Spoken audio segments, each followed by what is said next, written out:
Krishnan sir அவர்கள் Bigg Boss Tamil, Bigg Boss Telugu, Bigg Boss Malayalam, so இந்த நிகழ்ச்சிகளோட சிஇஓ கிருஷ்ணன் சார் அவர்களுடைய இன்டர்வியூ வந்து இப்போ நிறைய பேர் வந்து பார்க்குறாங்க, அதுக்கு கீழே கமெண்ட் பண்ணி கொண்டிருக்காங்க. ஸோ இப்போ அவர் வந்து அந்த இன்டர்வியூ எப்போ கொடுத்துருந்தாருன்னா கிட்டத்தட்ட 2 மாதங்களுக்கு முதல் கொடுத்துருந்தாரு. அதில் அவர் என்ன சொல்லியிருந்தாருன்னா, இந்த பிக் பாஸ் சீசன் 9ல் புதுமையான விடயங்கள், ரசிகர்களை குஷிப்படுத்துகிற மாதிரியான விடயங்கள், அற்புதமான விடயங்கள், இதுவரை இல்லாத விடயங்கள், இதை வந்து நாங்கள் புகுத்த திணித்திருக்கின்றோம் அப்படின்ற மாதிரி சொல்லியிருந்தாங்க.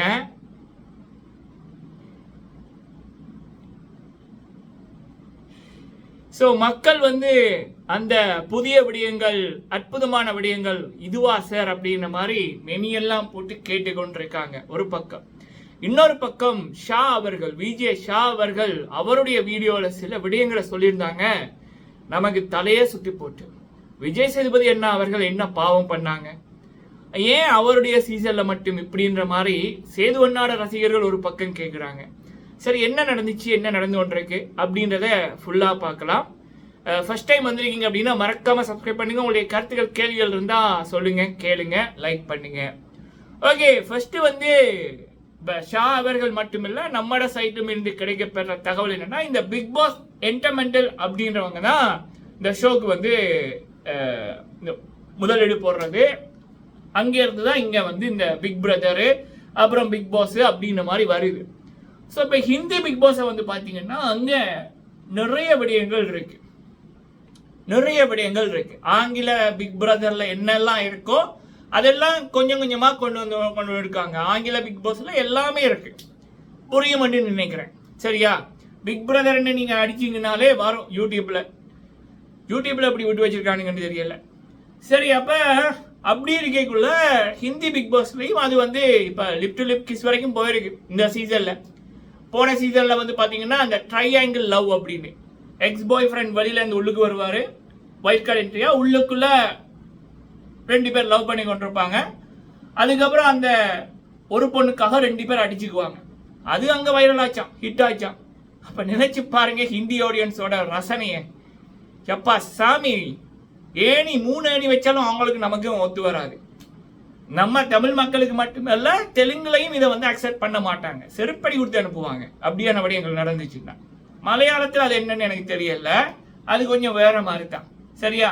இப்போ கூட அந்த ஒரு பெண்ணும் காதலிக்கிறன்ற மாதிரி அந்த கபில்ஸை தூக்கி மலையாள பிக் பாஸ்குள்ள போட்டு மோகன்லால் சார் அவருக்கு அதுக்கு சப்போர்ட் வேற பண்ணாரு. சரி, அது வேற கதை. அங்கே அது புதுமை. அப்ப இங்கேயும் வந்து ஏதாவது புதுமையை கொண்டு வரணும் போட்டுத்தான் நம்ம பலூன் அக்கா, அந்த பேர் எதுக்கு வந்துச்சுன்னு தெரியல, அதை நான் சொல்லக்கூடாதுன்னு நான் நினைச்சேன். ஆனா அந்த அம்மா பண்ற சிங்கத்தை பார்க்கக்குள்ள சொன்னதுல தப்பே இல்லை. என்ன ரீசனுக்கு மக்கள் பேர் வச்சாங்கன்னு தெரியல. இந்த பலூன் அக்கா அரோரா அதை வந்து உள்ளுக்குள்ள போட்டு, அது உள்ளுக்குள்ள போய்க்குள்ள எவனோ ஒருத்தன் அட்வைஸ் பண்ணியிருக்கான் போல இருக்கு. அங்க போய் ஹிந்தியில வந்த மாதிரி ட்ரையாங்கிள் லவ் பண்ணி, டீஸ் பண்ணி, டபுள் மீனிங்ல பேசு அப்படின்ற மாதிரி. அதுக்கு அவங்க தெரிஞ்சு எடுத்துக்கிட்ட தருதலைகள் தான் ஒன்று துஷாரு, இன்னொன்று கமருடி. இதை வச்சு அந்த அம்மா வந்து அசிங்கமா பண்ணி கொண்டிருக்கு.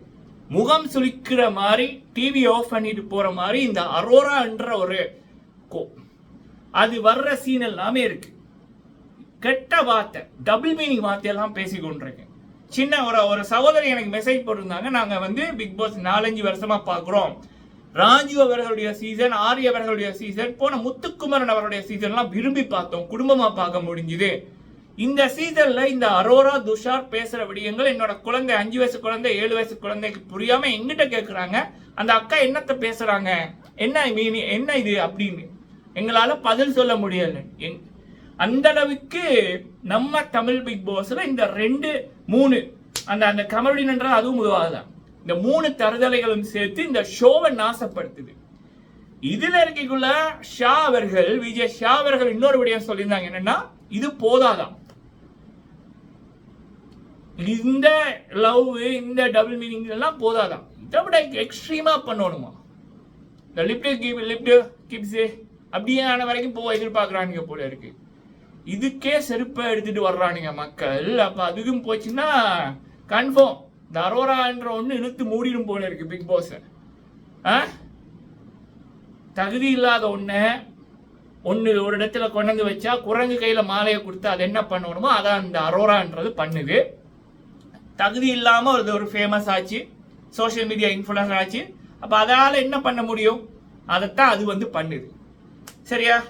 ஸோ இதுதான் நிலைமை மக்களே. இந்த அரோரா இந்த பிக் பாஸ் வீட்டுக்குள்ளே இருக்கிறது, அந்த ஆதிரை பிக் பாஸ் வீட்டுக்குள்ளே இருக்கிறது நம்ம தமிழ் மக்களுக்கு, தமிழ் கலாச்சாரத்துக்கு ஒரு சீர்கேடு. சரியா? அது நம்ம தமிழ் ஆடியன்ஸுக்கு மட்டும் இல்லை, இந்த இப்போ இத்தனை வருஷமா இந்த பிக் பாஸ் ஷோ வந்து வெரி சக்சஸ்ஃபுல்லாக போச்சு. என்னதான் இருந்தாலும் பிக் பாஸ் மூலம் நல்ல மனிதர்களை பார்க்க முடிஞ்சுது. முத்துக்குமரன் போன்ற அற்புதமான மனிதர், ராஜு ஜெயமோகன் அவர்கள், ஆரி அர்ஜுன் அவர்கள், இப்படியான நபர்கள் எத்தனை பேருக்கு இந்த பிக் பாஸ் வந்து வாழ்க்கையை கொடுத்தது. ஜனனி குணசீலன் அவர்கள், லாஸ் டியமரேசன் அவர்கள் அப்படின்னு நாடு தாண்டி கொடுத்தது. ஏன் இன்று ஓவியா அப்படின்றவங்களை கூட அடையாளம் காமிச்சது அந்த பிக் பாஸ் என்ற ஒரு பிளாட்ஃபார்ம் தான். ஸோ அப்போ அப்படி ஒரு நல்ல மனிதர்கள் வந்து இதில் எதுக்கு இந்த அரோரா போன்ற தகுதி இல்லாத நபர்கள் எல்லாம் போட்டு இப்போ அந்த ஷோவுக்கு ஒரு கெட்ட பேரை கொடுத்துருக்கு. நம்ம மக்களுக்கு என்ன தேவை, அதை கொடுத்த மக்கள் பாராட்ட மாட்டாங்களா, கொண்டாட மாட்டாங்களா, டிஆர்பி ஏறாதா? இப்போ திவாகர் அவர்களே வந்து எப்படி கொண்டாடுறாங்க, மக்களுக்கு பிடிச்சிருக்கு. அந்த மனுஷர் அது கெட்ட வார்த்தை பேசுறாரா, இல்லை அசிங்கமா பண்றாரா? கனியவர்கள், சபரியவர்கள் அந்த மக்களை அவங்கள மக்களுக்கு பிடிச்சிருக்கு. அப்ப அவங்கள வச்சு நீங்க கொண்டென்ட் கொடுங்களேன், நல்லதை பேசுங்களேன். மக்கள் பார்க்க மாட்டேன்னு சொன்னாங்களா? டாஸ்க் கொடுங்க, காமெடி பண்ணுங்க. பார்க்க மாட்டேன்னு சொன்னாங்களா? அப்ப இந்த அரோரா, துஷாரு, ஆதிரை, எஃப்ஜே, கமருடீன் இதுகள் பண்ற எங்கேயோ ஏதோ ஒரு வேற சைட்ல போட வேண்டியதை இங்க மக்கள் சின்ன குழந்தைங்க பெரியவங்க பார்க்குற வரைக்கும் பார்க்குற ஷோல போட்டா ஷோவை இழுத்து மூடுங்கன்னு குரல் வராம எப்படி வரும்? இந்த அரோரா என்ற ஒண்ணு உள்ளுக்குள்ள இருக்கிறது, ஆதிரை என்ற ஒண்ணு உள்ளுக்குள்ள இருக்கிறது. மக்களுக்கு மட்டும் காண்டில்ல, இந்த ஷோவுக்கே ஒரு பெரியதொரு கொஸ்டின் மார்க் தான். சரியா? ஸோ முடிந்த வரைக்கும் இந்த அரோரா, ஆதிரை, இந்த துஷார் இதுங்க எல்லாம் வெளியில போனா நல்லது. அவனுக்கு தலைவர் பதவினா என்னன்னே அவனுக்கு தெரியுமான்னு தெரியல துஷார் என்றவன். ஆனா ஒரு எவ்வளவு ஒருத்தி தெரியாதவள் மடிக்கு மேல காலை போடுறாள். இது பார்த்துக்கிட்டு ரசிச்சு கொண்டிருக்கு. இத பெத்தவனுங்களும் இப்படித்தான் பார்த்து ரசிப்பானுங்களான்னு தெரியல. துஷார் வந்துட்டான், ஹீரோவா போறான். மக்கள் செருப்படி விடுகிறானுங்க, கல்வி ஊத்துறானுங்க. வெளியே வந்ததுக்கு அப்புறம் என்ன ஒரு 3 மாசம் விஐடிவில ஏதாவது ஷோ கிடைக்கும். அதுக்கப்புறம் இருக்கிற இடமே தெரியாம போயிடுவான். சரியா? இதுதான் இப்ப நடந்து கொண்டிருக்கிறது மக்களே. இந்த ஷோவை வந்து இந்த பிக் பாஸோ இல்ல போன போட்டியாளர்கள் யாருமே வந்து கிடைக்கல. இந்த ஷோக்கு தகுதி இல்லாம போன நபர்கள் அப்படின்னா எனக்கு தெரிஞ்சு ஃபர்ஸ்ட் இந்த அரோரா. அந்த அரோரா என்ற ஒண்ணுதான் உள்ள போய் எல்லாரோட ஆட்டத்தையும் கெடுக்குது. உள்ளுக்குள்ள இருக்க போட்டியாளர்கள் மட்டும் இல்ல, இந்த பிக் பாஸ் இத்தனை வருஷம் இந்த ஷோக்கு இந்த பேரையே இந்த தகுதி இல்லாம ஃபேமஸ் ஆன, அதாவது சில பேர் தரம் பேச்சு மூலம் ஃபேமஸ் ஆவாங்க, நடனம் மூலம் ஃபேமஸ் ஆவாங்க, நாடகம் மூலம் ஃபேமஸ் ஆவாங்க, இல்ல நல்ல ரீமிக்ஸ் ரீல் மூலம் ஃபேமஸ் ஆவாங்க. இந்த அரோரா எதன் மூலம் ஃபேமஸ் ஆனாங்கன்னு எல்லாருக்குமே தெரியும். அப்ப அப்படிப்பட்ட ஒரு ஆளை இந்த ஷோக்கு போட்டா அதால என்ன பண்ண முடியும்? இப்படியான சிந்தனைகள் அதுக்கு வரும். ஒருபடியான ஒன்றும் வராது. அதைத்தான் அது அங்க பண்ணுது. அப்ப அதை துரத்தி விட்டாலே எல்லா பிரச்சனைகளும் நின்றும். அதை துரத்தி போட்டு அதுக்கப்புறம் அதோட சேர்ந்து போன துஷாரு, ஆதிரை இதெல்லாம் இப்போ வெளியே அப்படின்னு துரத்தி விட்டாலே ஷோ நல்லா போகும். சரிங்களா? டிஆர்பி நம்ம தமிழ் மக்களுக்கு நல்லதா சொன்னா மக்கள் தூக்கி கொண்டாடுவாங்க. ராஜு, பிரியங்கா அந்த கம்பம் வந்து எத்தனை மக்கள் ரசிச்சாங்க, எப்படி போச்சு அந்த வியூ எல்லாம்.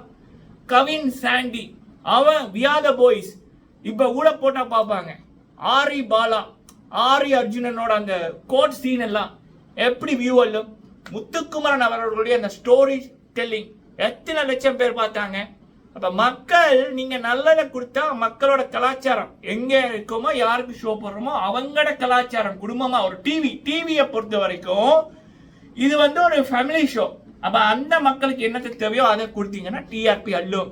இந்த கன்றாவி குப்பை இதெல்லாத்தையும் போட்டா செருப்படிதான் விடும். சரியா? இதுதான் மக்களை நடக்குது. தயவு செய்து இந்த அரோரா போன்ற நபர்களை எந்த நிகழ்ச்சியும் எடுக்காதீங்க.